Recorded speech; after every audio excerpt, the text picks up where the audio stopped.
do I believe in the work that we do? It's easy to believe in the work when you get to see the results. The people that we work with don't have the same opportunities to come and go as they please, or the freedoms to go apply for every job they want. People can get an opportunity to show their skills and show that it's not limits to what people can do. Like, a lot of times when I go to job sites, I hear them say, like, what can they do, right? And the first thing I think is they can do anything your employees can do.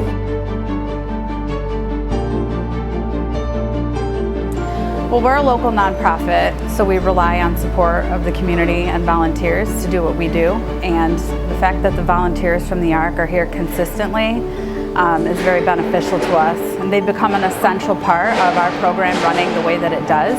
So without them, we would have to revisit how everything gets done here, because the work that they do is invaluable to our process.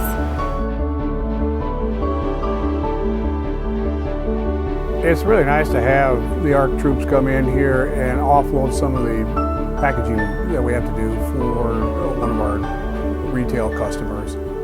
And I also know that when they come in, they're going to do a good job. I don't have to observe or coach them too much.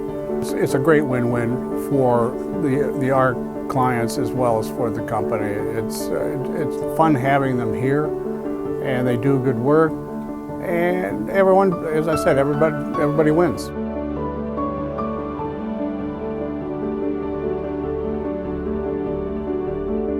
I come to the ARC to learn job skills and to keep busy and happy. I would love the ARC to others because it's a lot of fun and you have a chance to meet people and make new friends.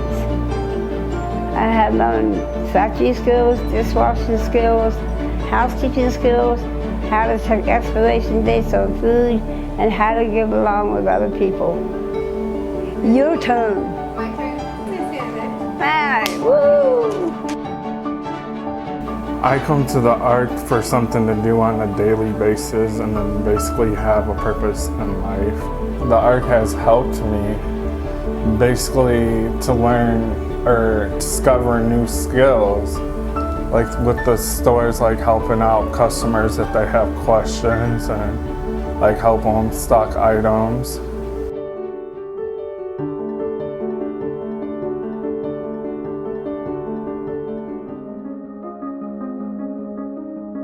So professional advocacy came about 2 years ago when a number of community professionals and leaders reached out and said they needed more training.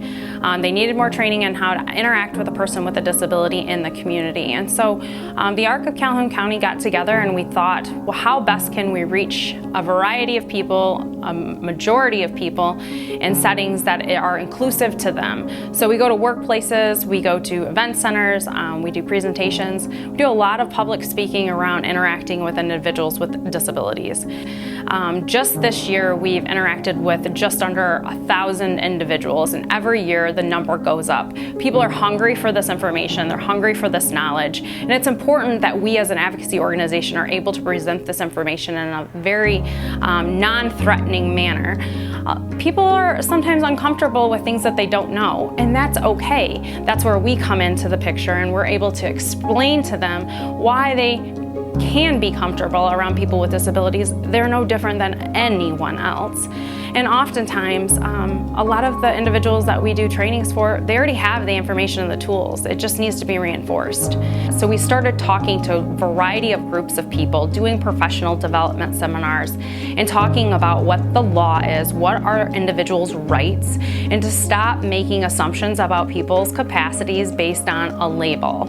Just because a person has a label does not mean that they're incapable, incapacitated, or incompetent. Just as it was 2 years ago when we created the professional advocacy program, it's important today.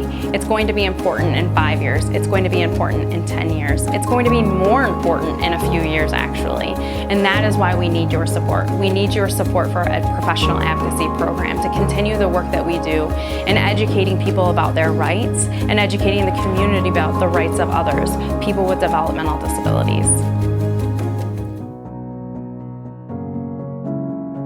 So there are a lot of definitions out there, but basically, public policy is the set of actions our government takes to attempt to solve and improve the issues within our society. It's not the result from one election or a single politician, but rather it's the result of a lot of hard work, a lot of compromise, and a lot of debate that usually takes years. Public policy is incredibly important to the people we serve here at the ARC. And for those that may hate talking about politics or maybe not even vote, we need you to recognize that for people with disabilities, public policy could be the difference between living an independent and fulfilling life or not. It could be the difference between a person with a disability being integrated in the community and valued for who they are, rather than being ostracized and stigmatized. Public policy could mean the difference for a person with a disability gaining integrated competitive employment, or whether they'll continue working in sheltered work environments for sub-minimum wage, or what's even more common, unable to find a job at all. Remember, not that long ago, people with disabilities were institutionalized, their hopes and dreams and their rights taken away from them. But it took thousands of self-advocates, advocacy organizations like the ARC, allies, and politicians to come together to do the hard work to pass policy like the Americans with Disability Act and others that have made a real difference in people's lives. But we still have so far to go. So join the ARC of Calhoun County's mission in ensuring people with disabilities have a seat at the table.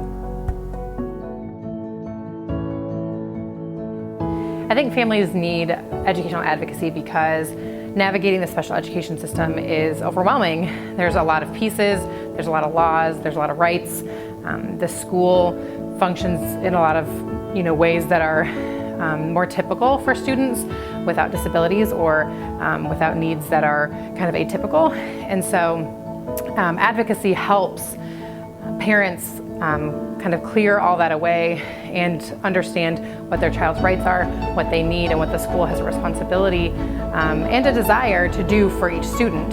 So it really helps them sort out all the overwhelm and feel like they have somebody in the room on their side. A lot of times when you're at these meetings for your student, there's 10 people from the school or the ISD there, and you're there just trying to talk about what your student needs, what your child needs. So it can feel really overwhelming, it can feel intimidating. And so it's great to have the support of an advocate, somebody who understands special education and who understands what your child's needs are. So it's good to have somebody on your team.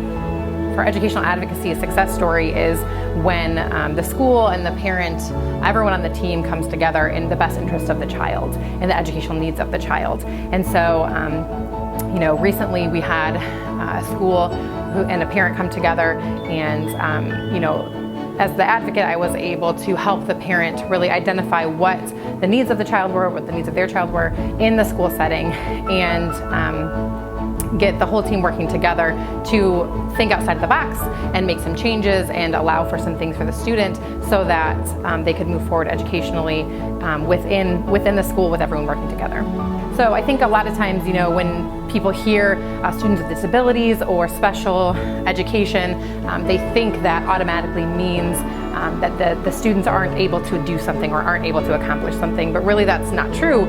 They just need it in a different way than maybe the majority of students do. So just like we tell any kid in school, you can be anything you want to be or do anything you want to do, that attitude should transfer to all students so that they can reach whatever they want to do in their life. I get to see so many success stories, man, day in and day out. When I first started, it was a young man that I worked with. We were working and we were getting boxes down off a pallet. I would have the group work over here and I would get all the boxes down. I would get all the boxes down off the pallet, right? But I must have been getting a drink of water or helping someone, and this young man I was working with decided to go grab a box. So when I seen him grabbing a box, I almost started to run over to him, and before I know it, he was looking at me and laughing with the biggest grin on his face, tipped the box over to himself and went and set it on the table. And I'm like, I understand. It helped me understand what I was doing, there's no limit on what somebody can do,